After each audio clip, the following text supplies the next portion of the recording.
देखिए, इस पूरे ब्रह्मांड में, इस पूरी दुनिया में जो भी पदार्थ है वो ऊर्जा है,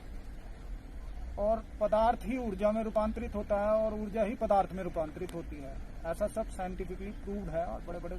मतलब सब कुछ इसको मानते हैं कि ऊर्जा ना कहीं कुछ बनता है, ना कहीं कुछ बिगड़ता है, ना कुछ पैदा होता है, ना कुछ मरता है, ना कुछ जीता है। सब ऊर्जा का रूपांतरण है। ऊर्जा से ही पदार्थ बनता है और पदार्थ का ही ऊर्जा में फिर दोबारा से रूपांतरण हो जाता है। और इस प्रकार हम देखते हैं कि पूरे ब्रह्मांड को अगर किसी चीज ने बांटा हुआ है तो वो 4 तरीके के फोर्स हमारे पूरे ब्रह्मांड को जो जुड़े हुए हैं, सब ग्रह नक्षत्र एक दूसरे से जो बंधे हुए हैं, और जो पूरा सिस्टम है और जो पूरा बैलेंस्ड है नेचर, वो सिर्फ 4 तरीके के फोर्सेज इस पूरे ब्रह्मांड में, पूरी सृष्टि में है। उनमें जैसे कि हम देखते हैं कि इलेक्ट्रोमैग्नेटिक फोर्स हो गया,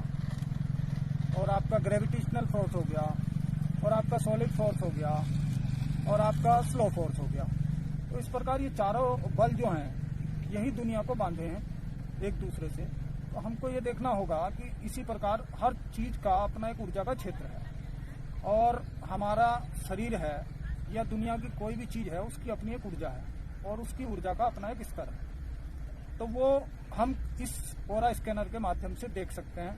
कि वो अपनी नेचुरल प्राकृतिक अवस्था में है या कोई डिस्टरबेंस है। इसके माध्यम से हमने कल जैसे हमने देखा कि हमने अपने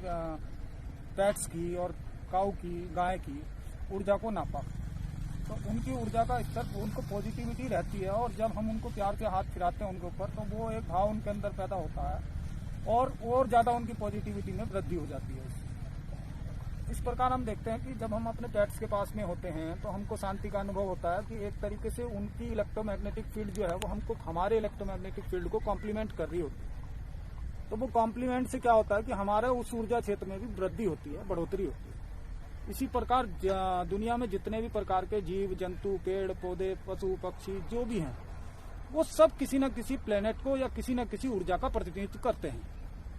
तो उस प्रतिनिधित्व के कारण हमारे यहाँ कह देते हैं कि अंधविश्वास हो गया कि काले कुत्ते को आप रोटी खिलाओ तो ऐसा हो जाएगा, वैसा हो जाएगा। लेकिन आप उस ऊर्जा को ठीक करने के लिए उसको रोटी खिला रहे होते हैं, और आपने देखा कि आपके भाव से वो अपनी ऊर्जा के स्तर में परिवर्तन करते हैं, वो आपकी ऊर्जा को कॉम्प्लीमेंट करते हैं, आपकी ऊर्जा को बढ़ाने में आपका सहयोग करते हैं। तो इस प्रकार से दुनिया के जितने भी उपाय हम दान और जब इस प्रकार से जितने भी उपाय हम दुनिया के करते हैं, वो हमारी ऊर्जा क्षेत्र को संतुलित करने के लिए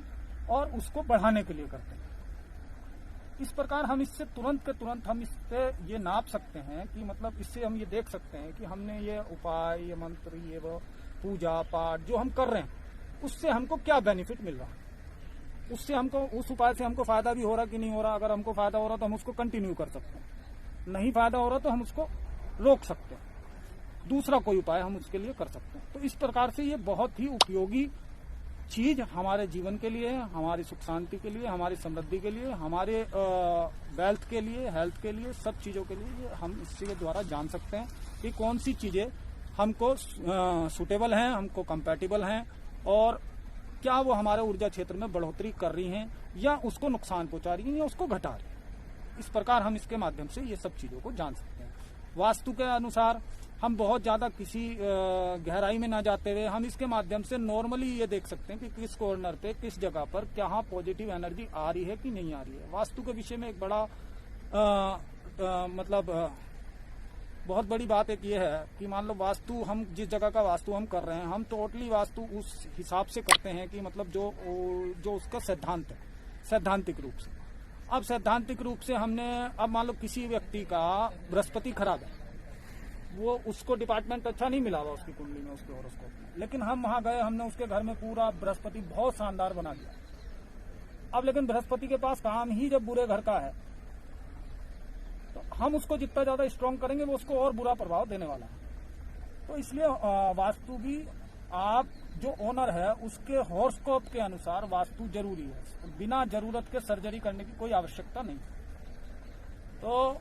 इस प्रकार से हम इसके माध्यम से जान सकते हैं कि कहाँ आवश्यकता है और कितनी आवश्यकता है, उसको कितनी ऊर्जा के क्षेत्र में उसकी कहाँ दिक्कत आ रही है, क्या आ रहा है, क्या नहीं आ रहा है, वो हम इसके माध्यम से जान सकते हैं बड़ी आसानी के द्वारा,